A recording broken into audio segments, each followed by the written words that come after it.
Time!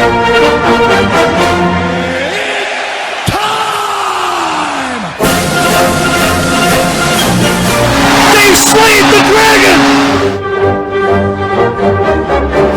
It's a wonderful day for an exorcism.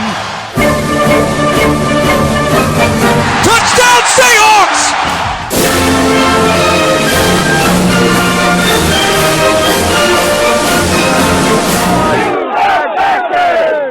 What's going on, everybody? This is episode 66 of the West Coast Sport Junkies. It has been a while. I can't even remember the last time we recorded. We took a little summer break, which turned into a fall break. And then, we all have a lot of stuff going on. Mike's out in the woods hunting, fishing, adventuring around the province. I've been doing a little bit of traveling myself. Govic's been with Mike a bit, working and everything. But, we're going to try and get this thing back on schedule. We have a lot to talk about. We have a lot of stuff on our mind about what's, going on with our sports teams. The Seahawks, the Canucks. It's one of the best times of the year in sports. We have, I think, every major sport on right now, which is awesome. Obviously, the baseball playoffs.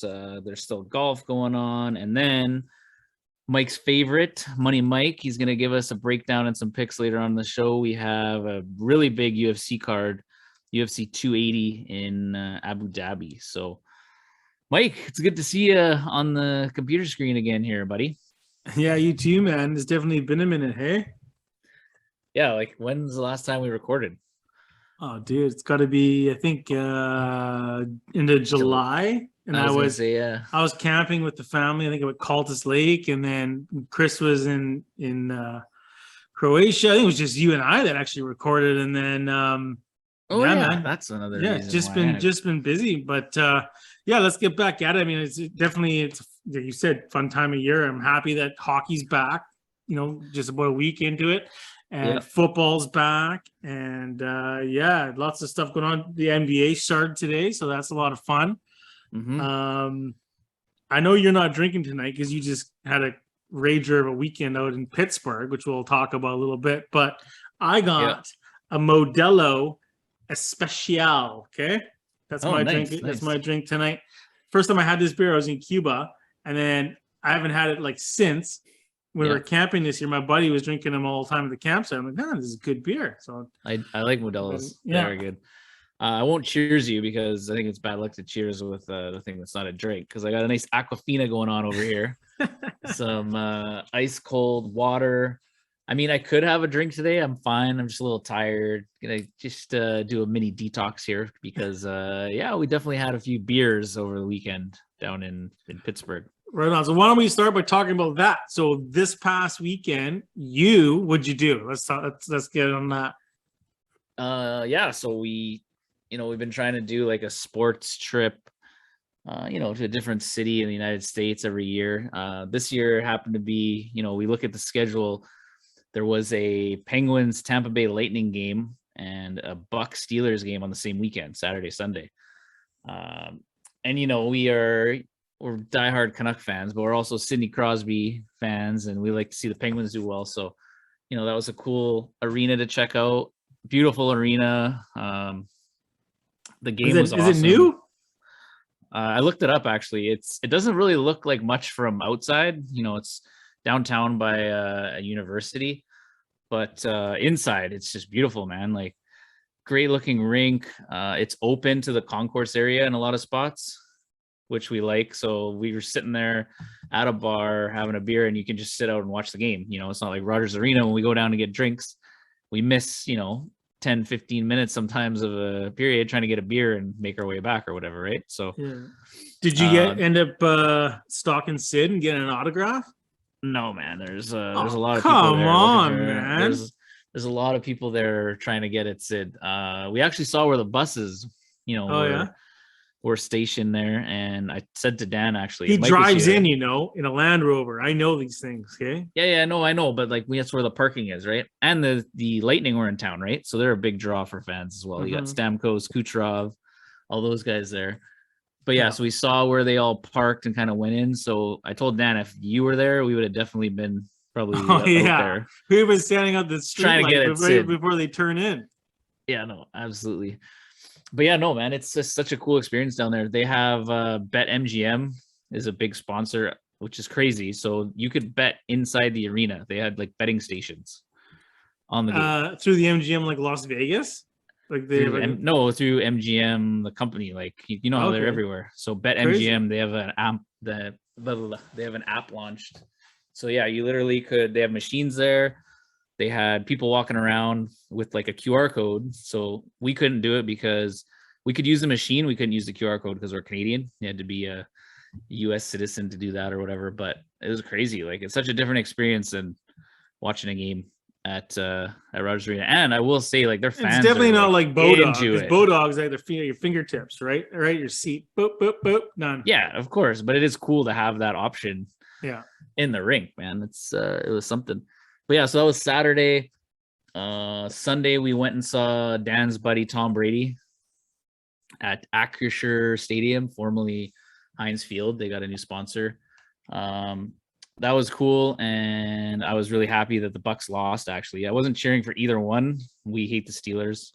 I was a neutral fan there, but I was happy to see Brady lose and freak out at his O-lineman again.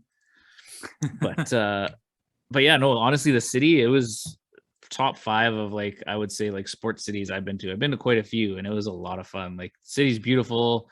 Everyone's super friendly. It's really compact downtown. Like, all the, stadiums are right there on the rivers.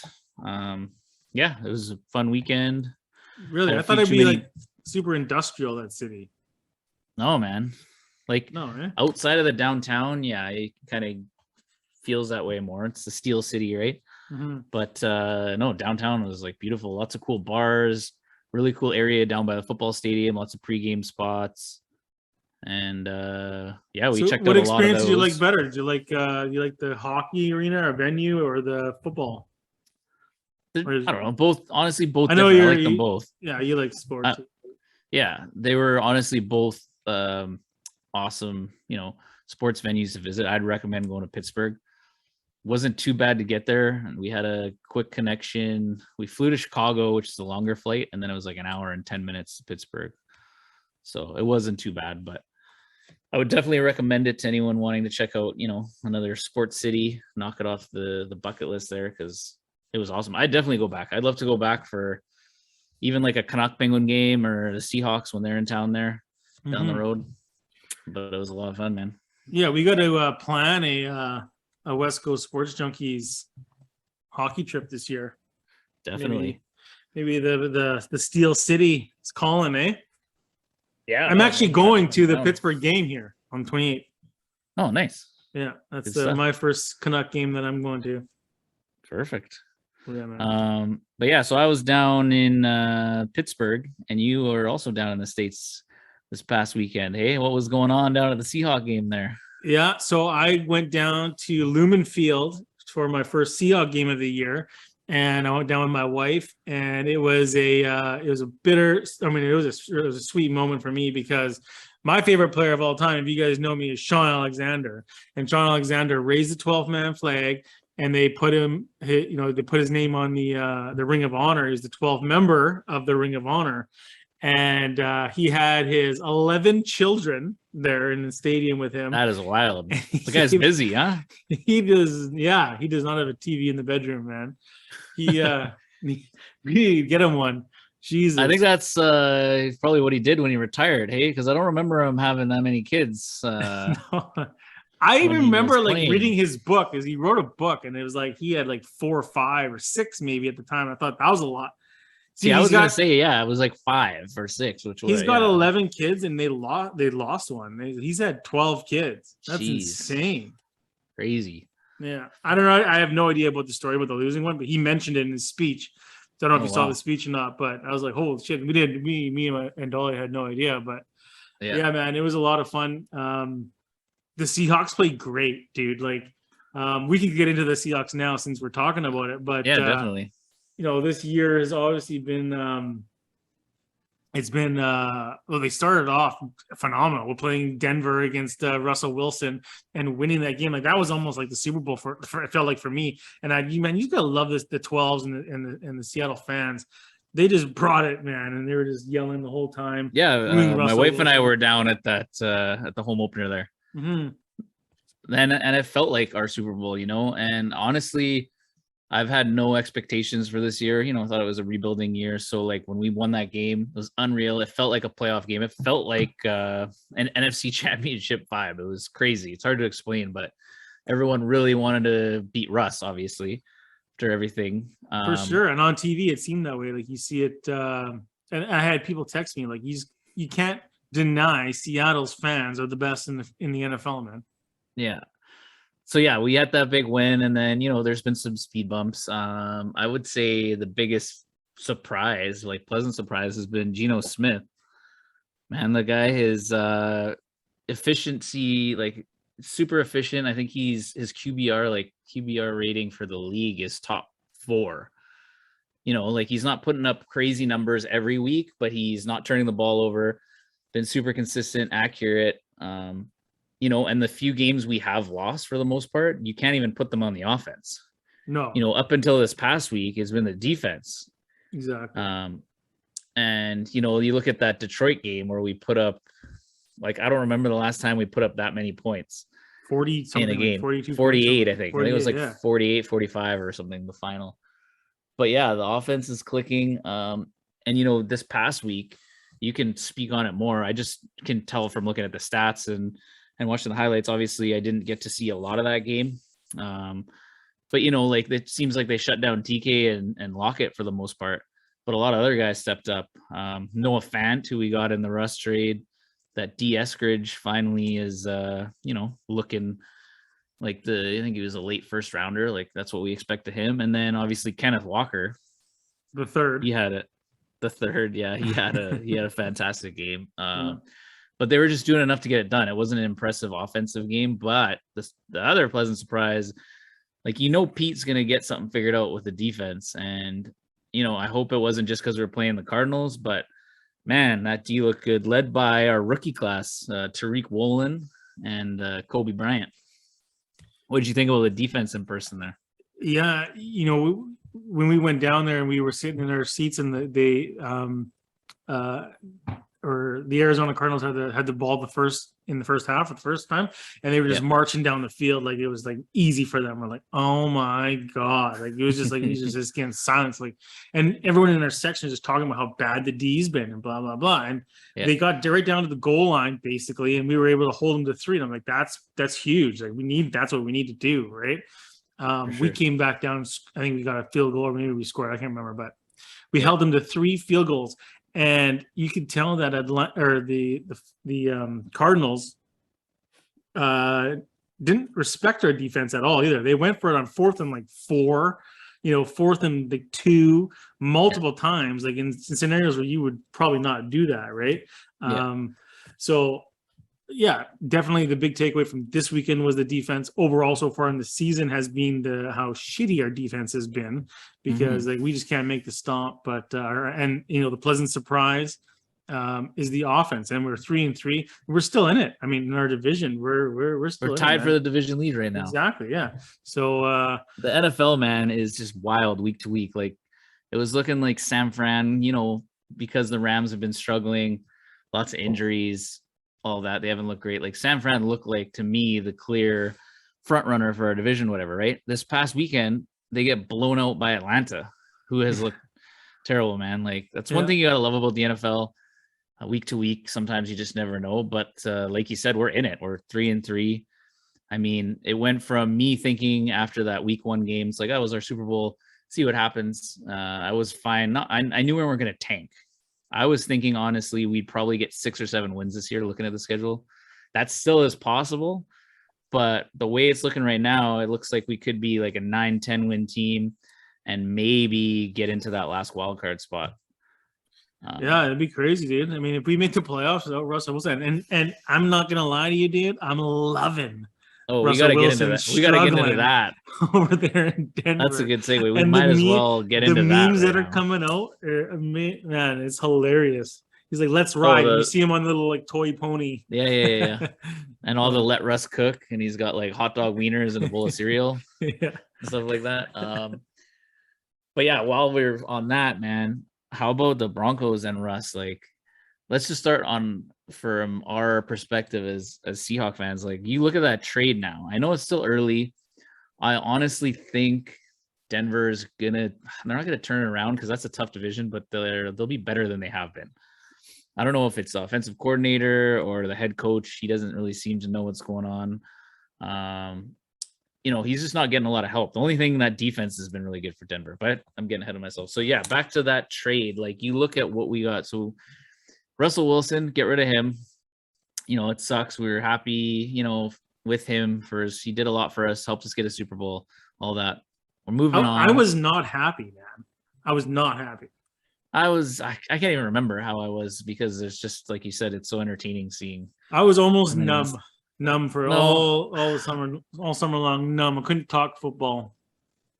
Yeah, I know, but like, I got it at the time, and you look at all of the pieces we got back and the draft picks, and that leads to how it's been this year. So you break that down. They got Russ. They had to pay him that massive contract. That's what we would have had to do, right?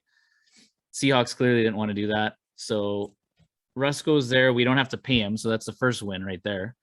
And then we get all this other fun stuff back. So we get Denver's pick, who we drafted Charles Cross with, starting tackle. He's been really good.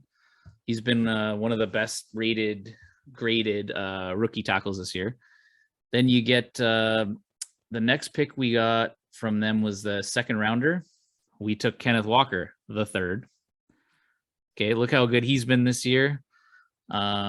We also have Denver's pick in the first round next year, which, like you said about Russell struggling and Denver struggling, every time they lose, that draft pick is improving. So right now, if the draft was today, we would have the 7th overall pick in the first round next year from Denver. Right now, they have a worse pick than we do. So we have 2 first rounders. So like, you look at that trade, everything that's happened, we're clear winners. Then you had Noah Fant out there on Sunday, the big tight end. He had a good game. Like, you can just go on and on and on from that trade. And John Schneider and Pete look like geniuses right now. Do they not? Yeah, absolutely, man. But you never know how these things are going to play out. No one would ever think that Russell Wilson was going to go over to Denver and shit the bed like they have been, man. Like, they can't get nothing going over there. And the thing is, they give him so many primetime games that he's doing it in front of like the whole world. Oh man, I know. Like, I almost feel bad for him in a way. So this past weekend, his favorite catchphrase right now and all year has been, everyone's making fun of it, is Broncos country, let's ride, right? Mm-hmm. Yeah, that was his Go Hawks, like how he used to have press conferences. It's let's ride. So this press conference after the game on Monday night was the first time this year he did not do the let's ride, finishing off his press conference. Really? I have not heard or seen Russ like talk the way he did. Like, like you're saying, you're feeling bad for him. I felt bad for him, man. Like, he does not look okay. And like you said, it's been under the primetime spotlight, all these nationally televised games. Like, he's just getting roasted by every analyst in Seattle, obviously, but like across the country. Now you got like Sherman having former players like Marshawn Lynch on. They're all roasting him. It's like a crazy downfall that like I could not have seen happening either. At the same time, like, I love Russell Wilson. Okay, like, he is always gonna have a place in my heart. I'm never gonna fucking say anything bad about the guy. But when he's playing on a different team than my Seahawks, he can go fuck himself. And I'm glad this is happening because he should be in Seattle in my mind. No, but I've said this I said the same thing from the start. I appreciate everything he did for us. Helped us win a Super Bowl. Probably cost us the second one. With that wasn't his call. He threw the ball. That's true. He did throw the ball. But no, I know. Like you said, I mean, one day he's going to be probably inducted in the Ring of Honor. He has a bunch of Seattle records. He'll be welcome back at some point. But like you said, he's on another team. We're cheering against him. And now, like I said, every loss this year that Denver has improves our draft pick from them in the first round next year. So, okay, you mentioned something that me and my wife were talking about on the weekend too, because we were down there for Sean Alexander's induction to the Ring of Honor. And she's like, do you think Russell Wilson's going to be inducted into the Ring of Honor? I'm like, yeah. And I think almost that whole team's going to be inducted into their Ring of Honor. They're going to have to build another like layer of the Ring of Honor because they're right. Because there's going to be like, who would you put in the Ring of Honor from that team or from that era? Dude. Wagner. I would put in Thomas, Sherman. I would put in Russ, Lynch, Sherman, Chancellor. Yeah. I would put Thomas too, but I don't know. Who knows the way things ended there? And that guy seemed to gone off the rails. Who knows? You gotta put him in. You gotta put him in. Agreed. I'm just saying he would probably be lower on the totem pole than the rest. He's in the talks multiple years to be the MVP, defensive MVP of the year. Yeah, for sure. But they also maybe they'll do something weird like that team, that Super Bowl team kind of thing. Because there's so many players, like you said. Yeah. But definitely Lynch. I think the front runners, like fan wise, would be Chancellor and Lynch. Wilson, in terms of even I would put Lynch. Man, after this whole debacle, I know like time heals wounds and all that. Like with everything, I would put I'd put Lynch and Chancellor above all of them in terms of when it happens first. You know what I mean? Yeah. Especially because they're done playing. Russ is going to play for a long time. Denver's got to pay that guy a boatload of money for the next, what was that contract? I don't know, 7-8 years. I don't even remember.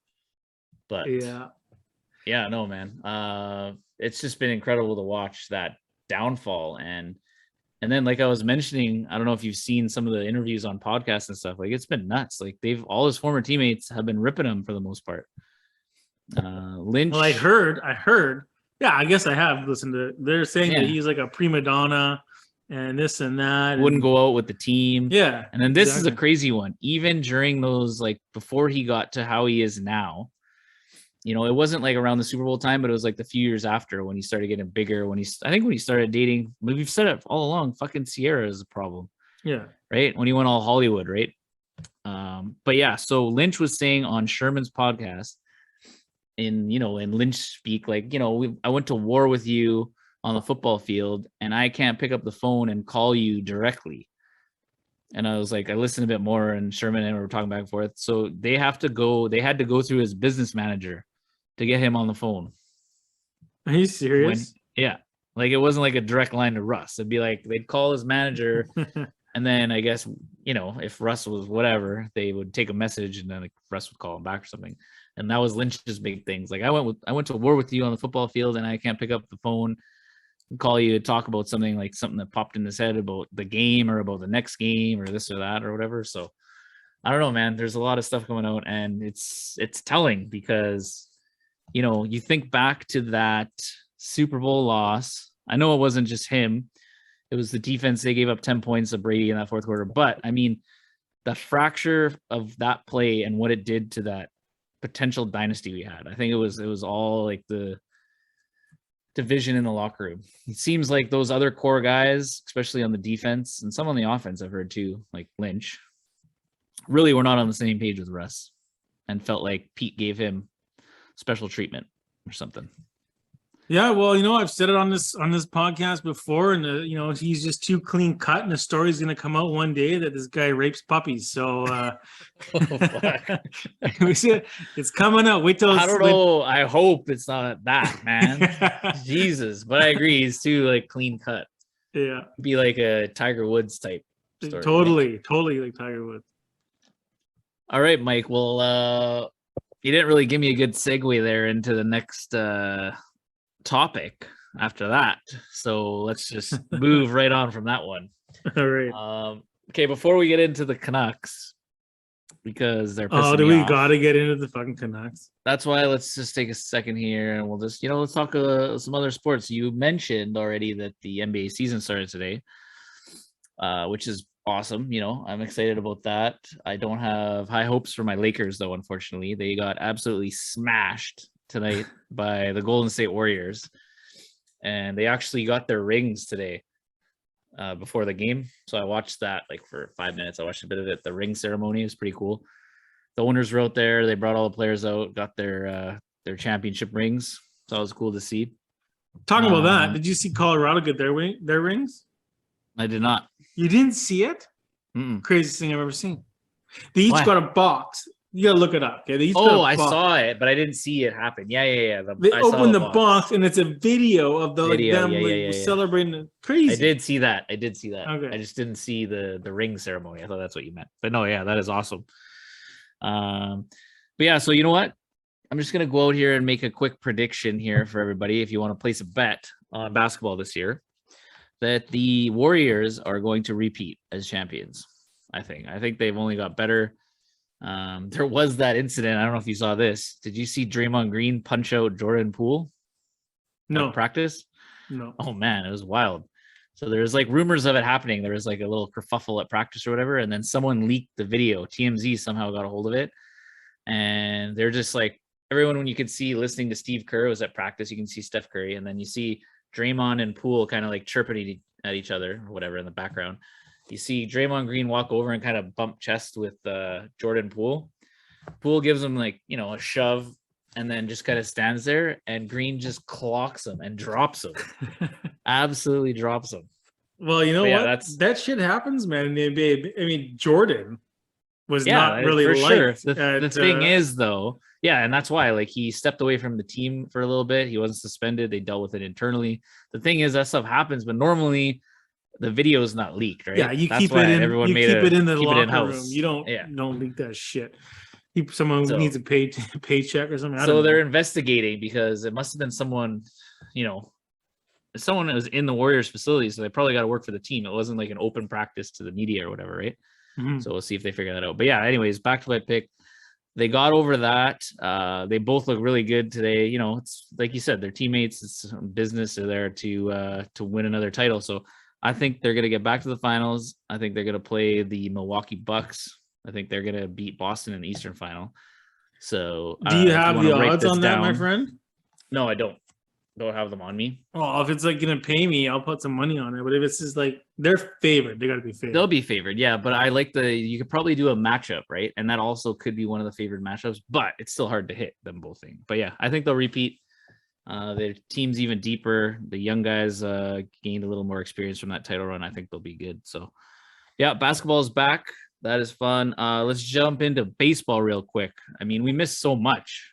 Like we can't talk about it all, but we will talk about our two teams there getting into the playoffs for the first time. Well, Seattle and they played Mariners. First time in 21 years they made the playoffs. That is an absolutely insane stat. And they actually moved on. They beat the Blue Jays in the wild card round.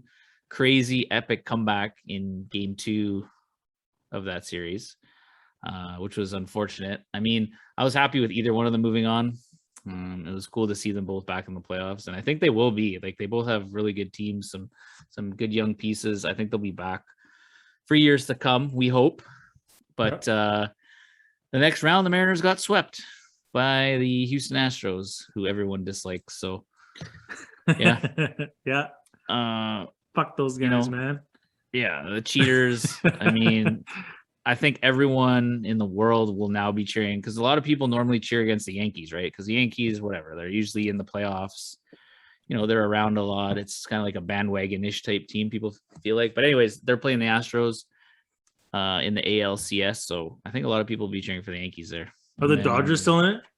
Dodgers lost. They are out. So in the NLCS, it is the Phillies against the San Diego Padres.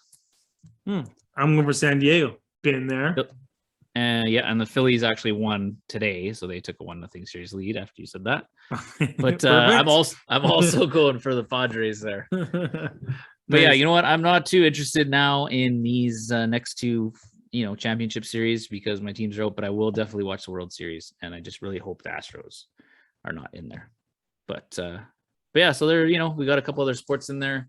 I mean, we'll be talking, we'll talk about the World Series, obviously, when it comes to it.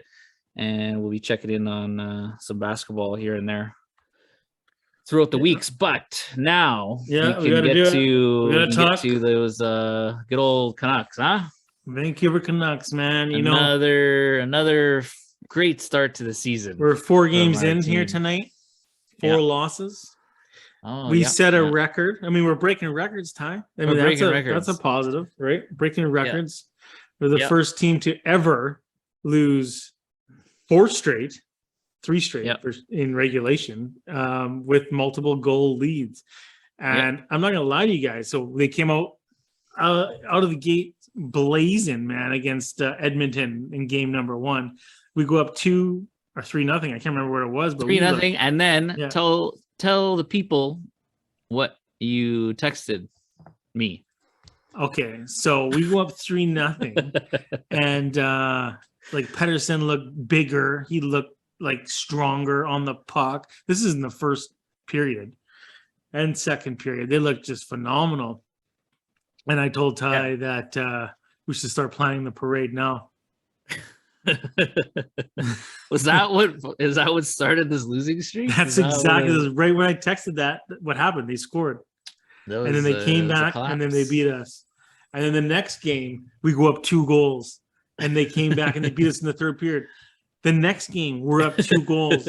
They came back and they beat us in the third period. Yeah. Like, other than today, we were losing the third periods 8-0 until we scored 1 goal today in the third period. But like, oh my God, man, this team's out of shape. They don't have that longevity. I don't know what the hell it is, but something's happening there at the end. Like, they need to get out here and do the gross grind. They started on a road trip. Maybe they've been out like partying on the road, sneaking out of their hotels. You cannot lose 4 games in a row. I mean, there's not so many. You don't have too many 4-game losing streaks in a season that you can have. And you can't start off with one right off the fucking gate. I mean, you want to make the playoffs. We already set ourselves back huge here. I know it's early, but we got 1 point tonight. 1 point. We needed to build. And even if we won tonight and we win on Thursday night, if we had won tonight and we won on Thursday night, it would still be a disappointing road trip. Oh yeah, because of absolutely, man. We should have. So frustrating. I don't know. It's frustrating to watch. It's exhausting being a Canuck fan. And like, the thing was, yesterday when they were playing. They were playing the Capitals, and we were up 2 goals, 4-2 going into the third period. And I was driving home from work, and I was listening to it on the radio. And I'm like, you know what? If I was the Capitals coach, I know exactly what I'd be saying to my team right now. This team right here falls apart in the third period. Let's just go out there, and what do? They did exactly that. Oh. Absolutely. I know, man. So I came back yesterday from Pittsburgh, so I had connecting flights like we talked about. I got on the plane in Chicago to come home or whatever. I'm like, oh, cool. As the second scores, Canucks are up, like you said, 4-2. And then I got Wi-Fi. Like, I figured out this flight had like free messaging only, but you can't get pictures, video anyway. So I go into one of our groups and I see you and Govik chirping about the Canucks, but you just sent like a picture. I'm like, what's happening? And then you said, yep, they blew another lead, and that's when you said that record that they broke. First team in NHL history. Yeah, it should be our slogan. Create history. We're creating some history, at least, I guess. And it's funny, tonight I called my dad. We're going to the third period. Say, hey, we got our 2-goal lead here. Like, what do you think is gonna happen? He's like, I think they're gonna blow it. And of course, if I can blow it again, I can't. Dude, I told you when. Well, I don't know if whoever said it about the lead or whatever, and then I'm like, oh, we're up 2-0. I should go put a little bet on the live money line of the Blue Jackets. It was like plus 450. No, did not. And you texted me like they got us right where they want us. And I didn't do that. I sent it as a joke, and I went and looked, and I was like, oh, maybe I should do it. And I'm like, I don't want to cheer against my team or whatever, right? And sure enough, I should have placed that bet because they did it. So future reference, listeners here, until this gets turned around. When we get a 2-goal lead, place a bet on the other team, the live money line. Yeah, man. So what do you think? Bet. What do you think you're gonna do, Tyler, with Bruce Boudreau here? I mean, this. Oh my God, are we gonna have to start another hashtag? This is a problem, dude. I think we're still paying 2 coaches to not coach here. We can't fire another one. Vancouver fans love Bruce Boudreau, but he has to turn this around soon and quickly. Like, he's got to get this. Is it him or is it our team? For some reason, we're going to stop playing the third period. That's a coach thing, dude. Yeah. They're I don't want to say dominating, but they're beating teams in the first two periods of looking games. great. It's the third period. They're falling apart. They got to take their foot off the gas pedal. Like, I don't They know get what too the hell comfortable or too comfortable, too tired, too flat-footed. Man, I don't know what the hell it is. But honestly, like team-wise, you can feel it though. You can feel the momentum. Oh yeah, for sure. I watched the Edmonton game, but I haven't been able to watch a ton of the last three games. I've just seen highlights. So yeah, you can speak on that more.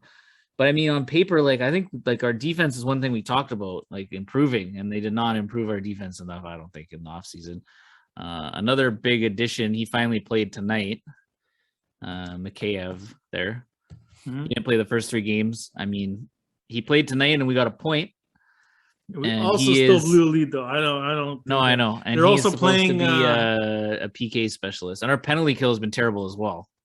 Yeah, they were like, I think they were 100% going into like the third period. I swear to God, were they not? Someone was 100% against us. I mean, it was yesterday. Yeah, but yeah, I know it's been bad. Yeah, but it's just exhausting, man. It's like you said, 4 games in, and I'm already exhausted about. And I've only watched one full game about the Canucks. It's like you can't. I just don't even know what to say. Like we played Minnesota on Thursday, and that it's another road game. It's not going to be an easy game. If we lose that, that's 5 in a row going into the home opener, which I'm going to on Saturday. So be some freaking angry fans in there, man. Dude, man, and this is in Vancouver. You better be prepared to riot down there. I'm just kidding. Yeah. But no, yeah, there's gonna be some freaking angry fans in there. Like we lose 5 in a row, and then if we lose that game, like it's Buffalo has improved. They're an up and coming team as well. But I mean, it's a team we should beat. Like we should be beating some of these teams. We should have beat Philly. We should have beat Columbus tonight. We should beat Columbus. They were Edmonton in the first game. Well. You can, you know what, like. If we lost that the way we did, and then we didn't blow those other 2, you can. Edmonton's a contender. Accept should that. Be a contender. Exactly. Agree. Yeah. That's what I mean. That's like, okay, McDavid took over in the third in that game. Like, he does so often. The guy's a beast. But yeah, I mean, unacceptable losing all these multi-goal leads.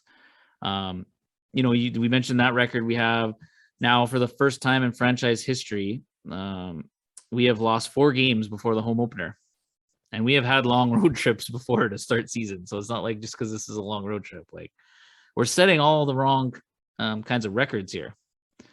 Yeah, man. That's why it worries me about Boudreaux. I think. Yeah, but we can't do anything. We're paying Travis Green. You're going to fire another one. Then you're going to be paying Boudreaux. Then you have to pay another guy coming in. Why are they paying all these guys? I don't get it. You get. I know. Okay, dude, I think we're still paying injured players like that. Luongo. We're still playing Luongo, yeah.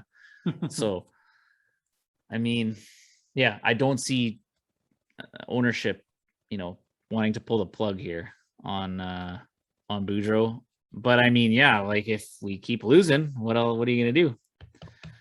Yeah, I don't know, man. I just say, let's have faith. It's early. Yeah, we can turn it around.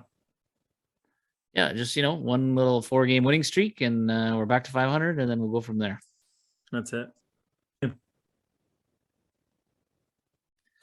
It is time again for Money Mike's breakdown of a UFC event. It's been a while, obviously, since we podcasted, but I haven't honestly been watching a lot of UFC.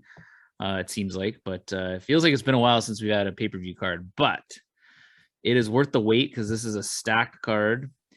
It is in Abu Dhabi at Yas Island. And just for your viewership notes here, it starts at 11 a.m. our time because of the time change. So it's a little bit weird for this big of a UFC card. But I'm excited. And Mike, why don't we jump right into it here and give us the main card breakdown? Yeah, man, for sure. This is a card that I've been pumped for a long time. And from the bottom to the top, it's a good card. Like there's not one fight on here that I do not like. So we'll break down the main card like we always do. Again, it's starting at 11 a.m. That's a little early to start drinking, but it's okay. It's going to be a fun Saturday. So it's the women's flyweight. We have Caitlin Chudigan versus Manon Fiat. And we have Caitlin comes in at 18-4. She's 4-1 in her last 5. 33 years old. Fia is 9-1, 5-0 in her last 5, 32 years old. The odds real quick is Fiat's a minus 225. Do you have the odds in front of you? These are yesterday's odds. But Fiat's a minus 225 and Caitlin is a plus 190 underdog. Now, Caitlin's looked really, really good in her last like 4 or 5 fights. Recently she throws a ton of volume. And same thing, this is the thing that makes this matchup so interesting is that Fiat as well throws high volume. The difference is that Fiat has a lot of power behind it and the wrestling. I think that's like one key path to victory is that the wrestling that Fiat has. The last fight that she had, she fought Jennifer Maia, who's a black belt in Brazilian Jiu-Jitsu, and she was able to take her down and hold her down. And then also before that, she fought Amaro Bueno Silva. Same thing, was able to take her down a few times. Shoot again, Caitlin. We'll call her Caitlin. Like I said, she's high volume and she misses a lot. Like she throws tons and tons of punches and she moves forward, kind of like a Joanna Jędrzejczyk, fighter. And we always say like, I hate leaving it in the hands of the judges, and I know that I think this fight's actually going to go the distance, and she makes a lot of noise. So Caitlin's always like screaming every time she goes, bah, bah, bah, bah, right? And judges are blind in my eyes, so they're always listening to what's going on. Then we're going to think that maybe Caitlin's putting up more volume, but I actually think that the differences in this fight is going to be the wrestling of Fiat. She's going to be able to take her down. She's going to be able to hold her down. Caitlin's takedown defense is only at 54%, which is absolute shit in my mind. Yeah, that's terrible. In the UFC. So without a doubt, she's going to be able to take her down and just have her way with her. I think that I'm going to go with Fiat via decision because I don't really see either one of these girls finishing the fight, but that's where my money's going on this fight. And the odds aren't that great, so I'll probably be throwing into the parlay somewhere. You know what I mean? Yeah. So what'd you say the odds you had for Caitlin were? Caitlin was a plus 190. Yeah, it's 1 plus 171 right now. Oh, he's a little bit of money going on her. Yeah. Okay. But yeah. All right. All right. The next fight of the night, we have going the men's lightweight division. We have Beneil Dariush versus Mateusz Gamrot. And this is definitely a step up in competition for Gamrot fighting Dariush here. Let's go with the breakdown, the details. Dariush is 21-4-1. And he is 5-0 in his last 5 fights. We have Gamrot. He's 21-1, and he's 4-1 in his last 5 fights. Gamrot comes in as a favorite at a minus 185, and Dariush is a plus 155. Yeah, those change a little bit too. Yeah. Gamrot minus 200 live, Dariush plus 160. Yeah. Okay. But yeah, they're Around fairly the same, close. yeah. So yeah. So this fight, we have Dariush, he's had a long break. He's coming off a big injury. He broke his leg. He broke his fibula. So obviously we don't know how he's going to react to that coming into the UFC, stepping on the big stage again. This is, like I said, this is a big step up in competition for Gamrot. His last fight was a close fight. He could arguably be 22-0. I thought that he actually won the last fight. This should be a really good fight. In my mind, this is one of the best fights of the night. They're really similar matched up striking wise. They both love to bang and they both love to strike. You give the grappling advantage to Dariush and you give the wrestling advantage to Gamrot. So it's like, which way do you think you're going to go here? The reason I'm leaning towards Gamrot is because Dariush has lost 4 times, 3 of them by knockout. You got to test, you got to question his chin. Again, I just think it's going to be a fun fight. I think that the Gamrot gets it done. I think he's going to be able to take him down. I think he's going to ground and pound him, get a TKO in the second round. That's where I'm going with that one. Nice. I'm going to add both of these into probably a parlay as well. Yeah. We'll try and get you to run the table again. Yeah. Odds aren't that great there, but for sure. Yep. So the next fight of the night is the people's main event for sure. Okay. This is a fight that I have been wanting to see since they announced it, and I couldn't believe this is happening. This is Petr Yan versus Sean O'Malley, the Sugar Your boy. Show, my boy. Mhm. Yeah, man, it's gonna be crazy. Well, it is crazy. I can't wait to see this one. I have no idea what's gonna happen here. But so Petr Yan is 16-3. He is 3-2 in his last 5. Sean O'Malley is 15-1, and he's 3-1-1 in his last 5. O'Malley comes in at a plus 230 dog, and Petr Yan is a minus 270. O'Malley opened the line at plus 300. The money seems to be flowing on Sean O'Malley, which is I think it's crazy. Well, I mean, he's flashy. He's definitely flashy, entertaining. I mean, he's been on a streak. Like, he's been winning some fights, but what a step up in competition, man. Yeah, this is huge. This is a massive step up. I felt like the UFC, like they like him, right? He's marketable, like we said, very entertaining. So like they're building him up, giving him these guys he should beat, but like slowly easing him into it. And like this seems like a freaking massive jump. Oh yeah, like to the top of the class. Like, well, look at who Sean O'Malley. Champion. Look at who Sean O'Malley's fought. They're all like, I don't think only 2 of them are still in the UFC. And they've all been cut. They're all no names. Even the guy he lost to Chito Vera, who's really a no namer. I mean, no one really talks about him. But huge, massive step up in competition. And in my mind, Petr Yan is the champion of this division. Like you look, his last 2 fights were against the champion Sterling. Mm-hmm. Yeah, their first fight, he absolutely dominated him. He was winning that fight. Catches him with an illegal knee. Sterling was dying out in the last couple of rounds there. And then the last fight, he loses a decision. Close decision, yeah. Which could have gone either way. Yeah, I mean, I was just looking up the stats there, and I mean, I think he won every category in terms of the judging stats, like the main stats they look at, except for takedowns. And even takedowns, Sterling landed 2 out of 20. So I mean, it's not like he took him down at will, right? Like he worked for those.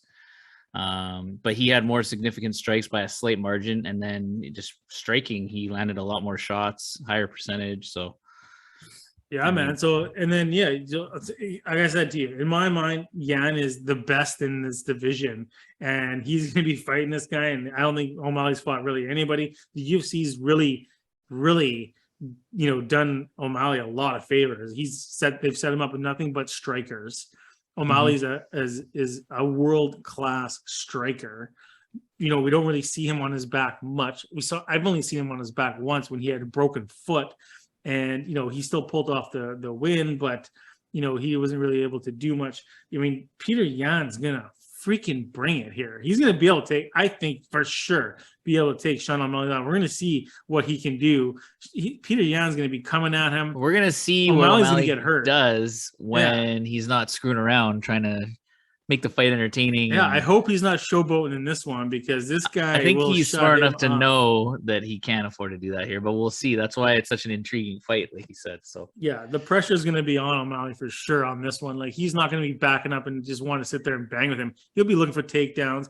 This guy is a world mixing it up. Yeah, he's the former champ, man, and arguably the winner of this fight, they've already said, is going to get the next title shot. So they're setting up for Yan again, in my mind. Yeah. Putting him up against O'Malley. But I mean, it's a win-win for the UFC, because if O'Malley pulls the upset, like, that's a massive, he's a big draw and entertaining.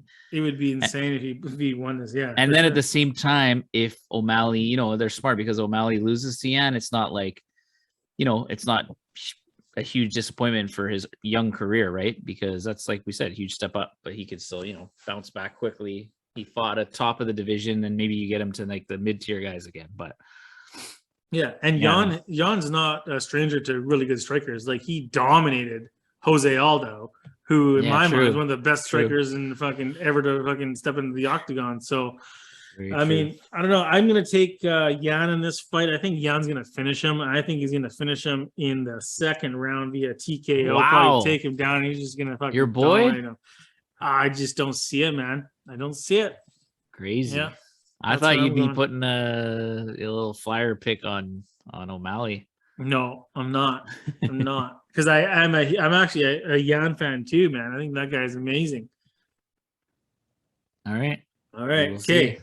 The next fight is the Bantamweight Championship of the World. And the winner of the last fight we just talked about will be fighting the winner of this fight here. This is Aljamain Sterling, the champion, versus TJ Dillashaw, the former champion. Sterling comes in at 21-3. He's 5-0 in his last 5. He's a minus 180 favorite.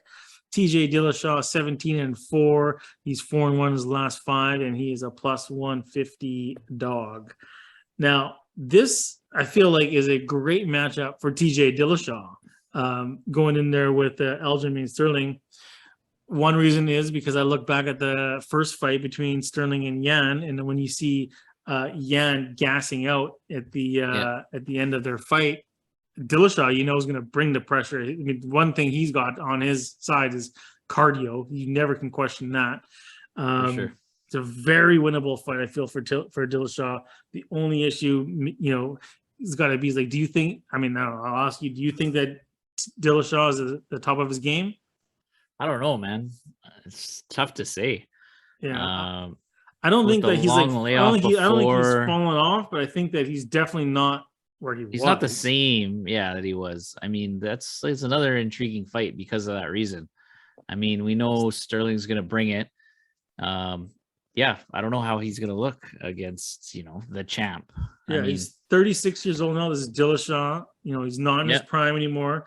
I mean, I would say he has declined a bit, but I don't think he's done. I wouldn't write. He's not. No, I don't think he's done either. But I see why the odds are favoring the champ, right? It's not.